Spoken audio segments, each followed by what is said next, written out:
Hey, do you sometimes have trouble getting prioritized? Or maybe a tough time getting started on or finishing a major project? There's a good chance perfectionism is keeping you stuck. Hi, I'm Alan Brown, productivity coach, #1 best-selling author, and host of CrusherTV at CrusherTV.com, where my guest experts and I share ways to unleash the power of your brain so you can get more done in less time with less stress. You don't have to be a perfectionist to be getting killed by perfectionism. And I recently had a conversation with Dr. David Sitt, a New York City-based therapist and professor of psychology, who shared some fresh ways to think about and beat perfectionism and the procrastination and frustration that go with it. Just to set this up, this was part of Crusher TV episode 87, How to Beat Perfectionism, in which I outlined the very real costs of perfectionism, even for those who are not stone-cold perfectionists. And I share 5 ways to slay perfectionism so you can get unstuck and get moving forward. You can watch the full episode as a member of CrusherTV at CrusherTV.com, but here is my conversation with Dr. David Sitt, who shares some great perfectionism hacks of his own.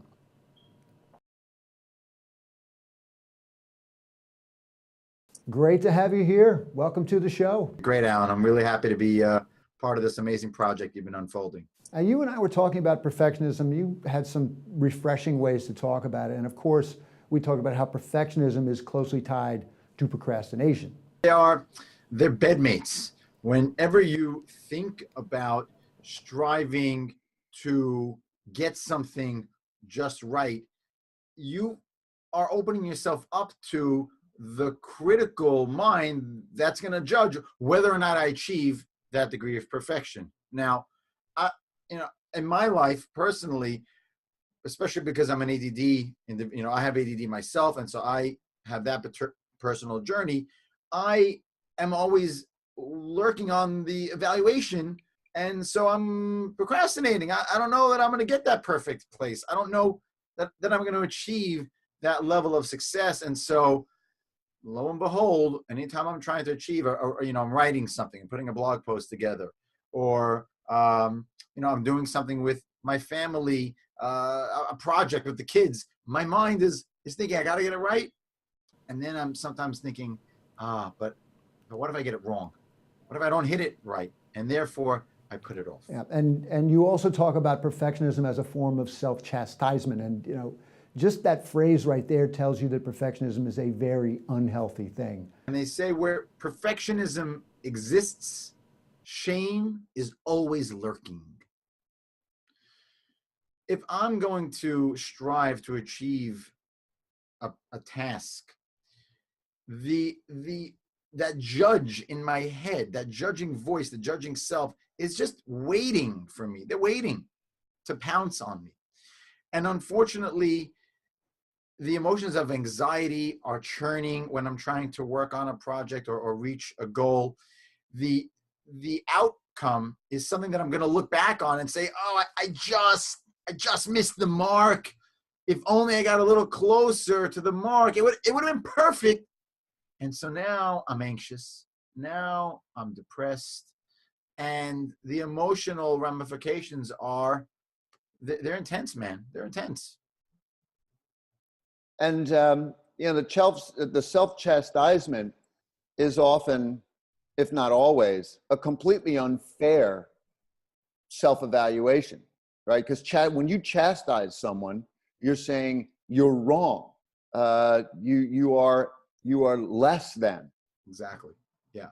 Yeah. And those voices that we have, they're not new voices. They've been in our minds since we're kids. Since we handed in our first spelling assignment with 10 words on it, and we got a critical response back. You got it wrong. You didn't achieve the goal. And those voices from our teachers and our parents that kind of take the curiosity out of life, unfortunately, and make it really punctuated. You got to get it right. I heard someone say once, Neil Postman said, we go through school as question marks. We enter in as question marks, but we leave as periods.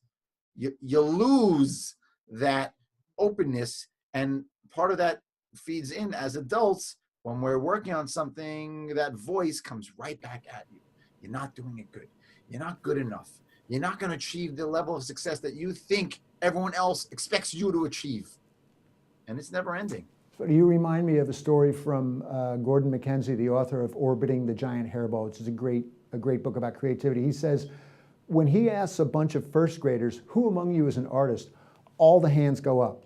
And when he asks the same question of fourth graders, maybe half the hands go up. And by sixth grade, maybe one hand goes up. But the other key element of perfectionism you talk about is comparison to others. Why is this so particularly debilitating? It's a Sisyphean task. It's something that you can never fully manage to carry because, you know, it's one thing to compare yourself to yourself, which, by the way, fast forward, is the harsher of the two, I would say. It's actually much harder to deal with your own self-thoughts. But when we're dealing with other people, you know, it's never ending. There's always someone else to compare yourself to. There's always someone better dressed than you, and there's always, you know, there's always someone at the ball game we talked about before that has the better seat than you, right? There's always someone ahead of you, no matter what. And because of that fact that there's just a sheer unending number of comparisons we can make to ourselves. I compare myself to you, Alan. Look at Alan. Look at what he's doing. Look at this great success he has. His, you know, CrusherTV is doing amazing ADD elevation. Everyone, general population. My mind's gonna say, well, what can I do differently? How can I achieve? How can I push? And so it really can be daunting. There's opportunities for growth in that, mind you.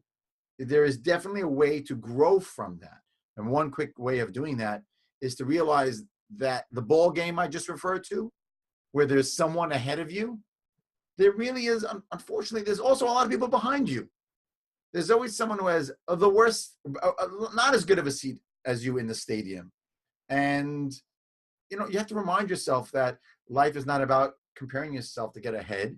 It really is about looking at yourself and comparing yourself to your best self. That is a healthier way to gauge your own progress, is via your own potential. And there's more to talk about that as well, of course. And just as there will always be somebody with better seats than us and somebody with lousier seats, we need to give ourselves permission to ride the highs and lows. Talk to anybody who's a surfer, right? They're going to get out in the ocean, and part of the effort of surfing is sitting on the board waiting for the waves, crashing, falling, flipping over, dealing with the cramps. And then there's that great wave that comes, and you get all the exhilaration and the rush, and you pop up on the board and you ride it out, and you're in flow state, and there's nothing that can break that energy. That's life for all of us on a day-to-day basis. We can't let ourselves narrow our expectation that everything should always be amazing and great and successful. We really need to give ourselves permission to fail, right? We're all talking now about failing forward, the notion that you got to lean into that. You know, you got to lean into that discomfort and actually welcome the dips and the drops, because that's what builds fortitude. That's what builds grit. And in this day and age, grit is what's getting us ahead. If we understand and we give ourselves permission to experience the ups and the downs without judging ourselves for being in that state of downturn, giving ourselves acceptance and love and compassion and saying, it's all good. It's all good. You know, the next day I'll be up, and the next day I'll be down. When you understand that spectrum, you can approach it with far more ease. You can really get into that flow state that we've been alluding to, because it's all good. It's all good. The down is good. The up is good. Neat brain hack you shared with me was the idea of widening the bullseye.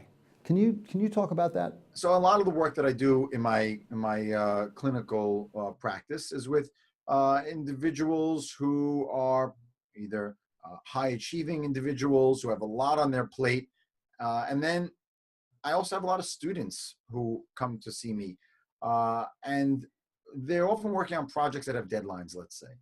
And they say, I have to get this paper done by Tuesday, and I'm going to give myself 2 hours to get 2 pages written. So in this example, I tell my clients, you're aiming for a bullseye. You're saying you need 2 hours. It's the center of the bullseye, as if that's the only option. But if you're a procrastinator and you're a perfectionist, that's actually going to be very difficult for you. And when you miss that mark, when you're over 2 hours, that shame voice is ready to pounce on you. So why don't you attempt to not look at the center of the bullseye, but let's look at the rings around it. Let's expand out. So maybe rather than saying it's going to take me 2 hours, on your schedule, I would suggest saying it's going to take me between 2 to 4 hours or 2 and 3 hours to get that done. This reminds me of something I share with my audience and clients I call MVP, minimum viable product. Instead of stressing over getting that email or presentation just right from the get-go, just start by banging out a minimum viable product and then go back and fix it up, right?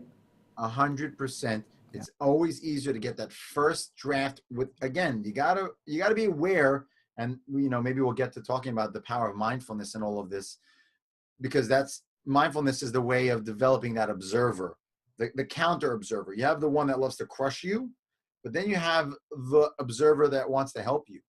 And the way to strengthen that observer that wants to help you is through meditation or mindfulness training, so that you can observe yourself in that moment when you're writing that email. And you realize, don't go for the whole enchilada at once. Let me get the first draft out. And then I'll observe how I feel about it, and then I can execute. Speaking of the observer, you have a fun way of thinking about mindfulness that has to do with the Muppets of all things. You referred to the old guys in the balcony who are such annoying critics as being akin to our inner voice. And thinking of it this way allows us to more easily be the witness of that critical voice. And maybe you can touch on this in the context of perfectionism and social media, which is another thing we've talked about. We're in an age where everything is out there. We are expressing nearly every thought that we has a way of getting out into the larger space, whether through any means, Twitter, Facebook, Instagram, Snapchat, and whatever the next latest wave is going to be. We're putting it all out there. Now that's has its great aspects and wonderful things, but what I'm noticing happening is that people are hyper concerned on the one end with the appearance and what are people going to react and how many likes am I going to get and what's the impact going to be on my broader social media presence. So how do we let those people create a litmus test or effective filter? It's by practicing these tools of meditation, of mindfulness. And I'm not saying sit on the top of the mountain for 20 days. I'm saying sit stand in your elevator from the ground floor to the 6th floor, close your eyes for those 6 floors and focus on the sounds of the people in the elevator. You walk out of that elevator door, you're going to be like a gladiator walking into the Parthenon in the arena ready for battle, even with those 30 seconds of focus. Such an underrated, underutilized tool, just quieting our mind even for a few seconds and shutting up those 2 old guys in the balcony. Tell us how people can find you and learn more about what you're doing. People would like to connect with me. The best way to start that process is through my website, which is drsitt.com, drsitt.com. If you have old projects like the Sit Down, as you mentioned, if you search into that, you might find me as well. But the easiest way is just go to that website and you'll find everything you need to know about me. I'm in New York City. I'm very happy to connect with people in person. Love seeing what people across the country over video conferencing. And I'm also doing a lot of work in corporations these days, doing team building and leadership training and just motivational, experiential workshops for people. And that's been a total blast. It's been great. Thanks so much for being here. Hope to have you back.